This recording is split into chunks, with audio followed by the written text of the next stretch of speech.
Estamos de volta com o seu programa em Foco aqui na Rede Premium TV. É sempre bom estar na sua companhia. Lembrando a você que nos acompanha tanto em São Paulo como no Rio de Janeiro, como também em Fortaleza, Ceará, seja pela NET ou TV Multimídia, pode também acompanhar o nosso programa e toda a nossa programação em tempo real através da plataforma digital Rede Premium TV. .com.br. Ali você fica por dentro de toda a nossa programação. E se por um acaso perdeu algum programa ou o primeiro bloco desse programa, pode também acompanhar posteriormente no nosso canal do YouTube. Hoje, no Dia Internacional da Mulher, estamos recebendo uma entrevista muito importante no nosso programa. Estamos recebendo a visita de uma médica ginecologista, a doutora Naira Scartesini Sena, que está aqui falando de vários aspectos positivos de cuidado, tratamento, diagnóstico, prevenção para a mulher nos contágios do que pode acontecer no dia a dia, não é isso, Naira? Sim, com certeza. Tá contente de estar aqui com a gente no Enfoque? Muito, um prazer estar com todos vocês. Que beleza, o prazer é nosso. Bom, doutora Naira é médica ginecologista e a gente estava falando agora no primeiro bloco a respeito da infecção do HPV, falando das formas de contágio, formas de prevenção, também o tratamento e, por último, a gente estava falando da vacina. Agora me restou uma dúvida aqui, doutora. Essa vacina, ela tem um efeito para cortar de vez do organismo o que está acontecendo no momento e posteriormente ou não? Ela não resolve, não trata? Ótima pergunta, Henrique. Na verdade, a vacina tem uma função preventiva. Ela faz a prevenção da infecção do vírus HPV. Ela não cura nem trata a infecção vigente.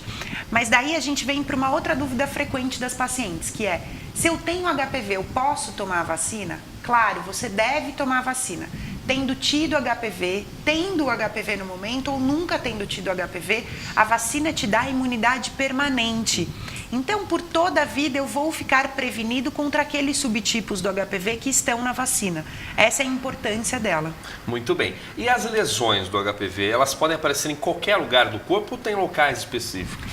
Elas aparecem mais frequentemente na genitália, mas podem aparecer também em outras áreas. Por exemplo, na mucosa oral ou aqui no início da laringe, traqueia. Tá. Porque do lado de dentro, né? Aqui na garganta. Exatamente, porque os pacientes podem ter contato no sexo oral e ter a contaminação. Da mesma forma, ela pode aparecer ao redor da região anal ou ali logo na porção do ânus, no comecinho do ânus, porque também podem ter contato durante a relação sexual normal ou durante a relação sexual anal.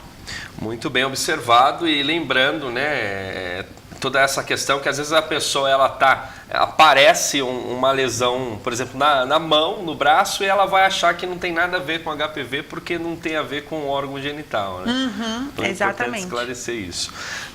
Muito bem.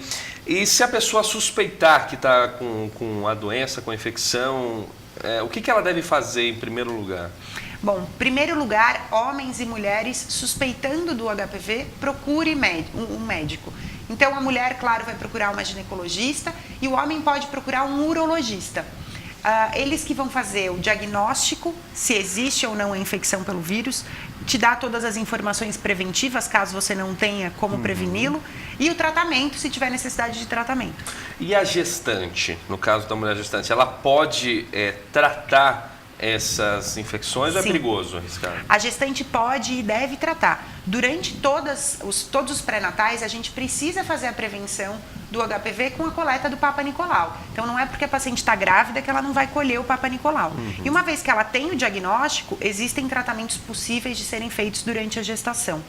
Perfeito. Então, acho que a gente já tem informação bastante, né, a respeito do HPV aí, dessas formas de prevenção, forma de cuidados, também de tratamento. Espero que, com relação ao HPV, tenha sido muito útil nesse programa de hoje. Agora, eu queria, aproveitando o gancho, né, que a doutora Naira é ginecologista, sugerir para dar algumas dicas do dia a dia para as mulheres na questão de higiene pessoal, higiene íntima, porque algumas dessas doenças, como você propriamente disse, não só através da relação sexual são transmitidas, como também do contágio, né, de roupas de outras pessoas, enfim.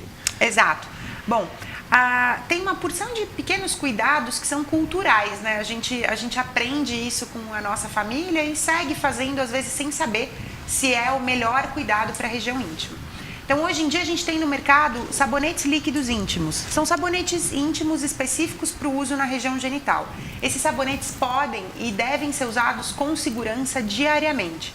Eles são diferentes daqueles sabonetes antibacterianos, específicos para um tratamento ali de eliminação das bactérias. Não é esse o sabonete correto de ser usado na região íntima, porque a gente tem uma flora de bactérias e fungos que são nossos amigos, que moram ali para nos defender. Então, o sabonete líquido íntimo tem um pH ácido próximo ao da região genital. Quando a gente usa o sabonete em barra de todo dia, na região genital, ele resseca muito a pele e cria essas microfissuras, que são portas de entrada para muitas infecções oportunistas. Então, o sabonete líquido íntimo pode e deve ser usado diariamente. Muito bem. O que mais que você sugere para o dia a dia? Um outro costume das mulheres é o uso de protetor de calcinha diário. Elas muitas vezes se sentem mais confortáveis usando o protetor de calcinha. Mas o protetor de calcinha abafa a região íntima e também cria essas microfissuras pelo abafamento. Eu brinco com as pacientes que é como se eu pegasse um band-aid e enrolasse no dedo e passasse o dia inteiro com um band-aid lá. Quando eu vou tirar o band-aid no final do dia, meu dedo vai estar úmido, pálido, pelo abafamento do plástico do band-aid.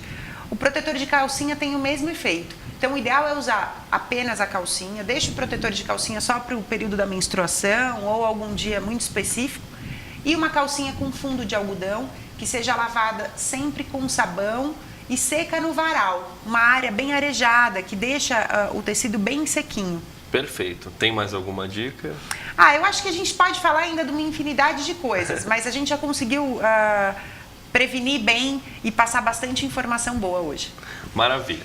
Dentro da área da ginecologia, muitas pessoas têm dúvida, não só as mulheres, como os homens também têm, né? Os homens ficam curiosos dos tratamentos que são realizados. Quer dizer, a gente tem as visitas periódicas, as mulheres têm as suas visitas periódicas, né? As suas consultas periódicas e também a questão dos tratamentos.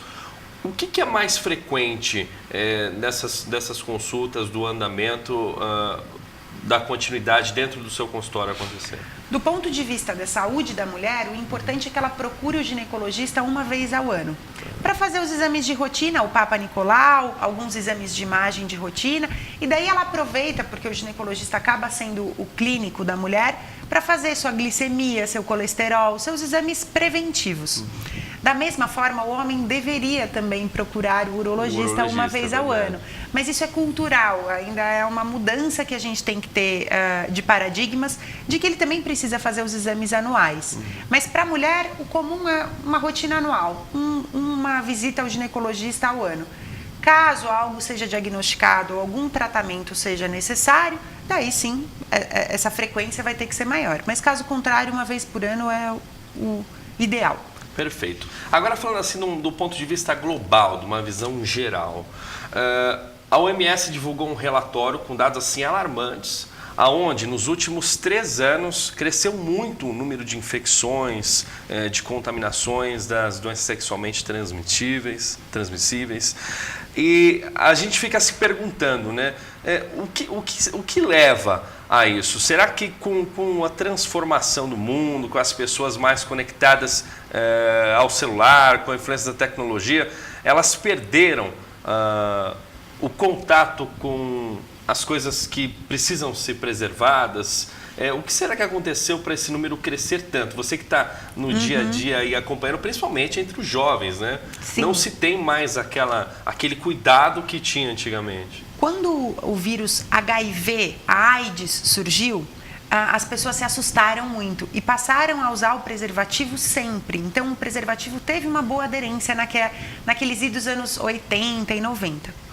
Com a descoberta e a evolução do tratamento para AIDS, e vendo que esses pacientes vivem muitos anos e com uma boa saúde, quando bem acompanhados, aquele conceito, aquele medo da doença e que impelia as pessoas a usar o preservativo foi se esquecendo. Então, essa juventude não teve aquela vivência da doença antes do tratamento e da contaminação, da epidemia que foi não viu, na né? época. Não vivenciou. Não viu isso acontecer. É verdade. Então, a ideia de usar o preservativo foi se perdendo na juventude. Por isso, a gente começou a ter uma incidência muito maior de doenças sexualmente transmissíveis de novo. Tanto que a sífilis era uma doença praticamente erradicada e hoje em dia a gente tem novamente uma frequência alta de diagnóstico de sífilis. Então, basicamente, a gente precisa resgatar aquela importância do uso do preservativo. Seja o preservativo masculino ou o preservativo feminino, qualquer um dos dois, quando usado de forma correta, nos previne contra muitas doenças sexualmente transmissíveis e reduz o risco de tantas outras. Verdade. A gente vê que o governo federal, pelo menos aqui no nosso país, tem se esforçado, né? Nas campanhas, nas publicidades, procurando deixar também mais jovem, mais animado, mais dinâmicas, propagandas nas televisões para causar aí a conscientização, mas parece que é algo que vem sendo deixado mesmo, né?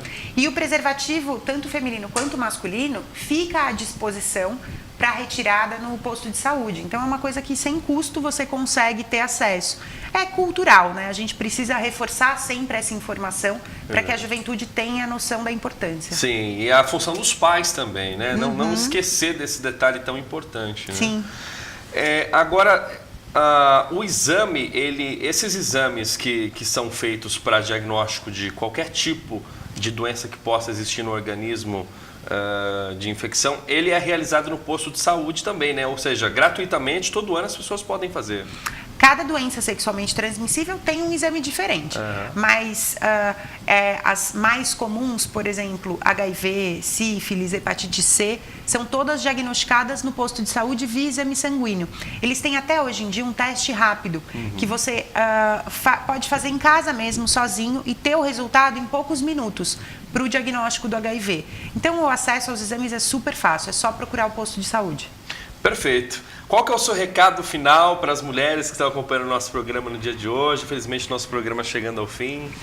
Na verdade, eu só quero parabenizar pelo Dia da Mulher, que é uma conquista e uma alegria muito grande a gente ter um dia para celebrar o universo feminino e toda a importância da mulher. Parabéns para todas vocês. E eu fico à disposição para qualquer dúvida, se ficou alguma dúvida ainda da nossa conversa. Muito bem. Aonde que a gente te encontra? Bom, meu site www.dranaira.com.br, no Instagram, dranaira, e no WhatsApp do consultório, qualquer dúvida podem me mandar, 961411000. Muito bem, doutora Naira, muito obrigado, Obrigada, pela sua Henrique. presença aqui. Obrigada. Tenho certeza que clareou muitas dúvidas e trouxe Obrigada. muitos esclarecimentos a quem acompanha o nosso programa. Tá joia, muito obrigada. Imagina.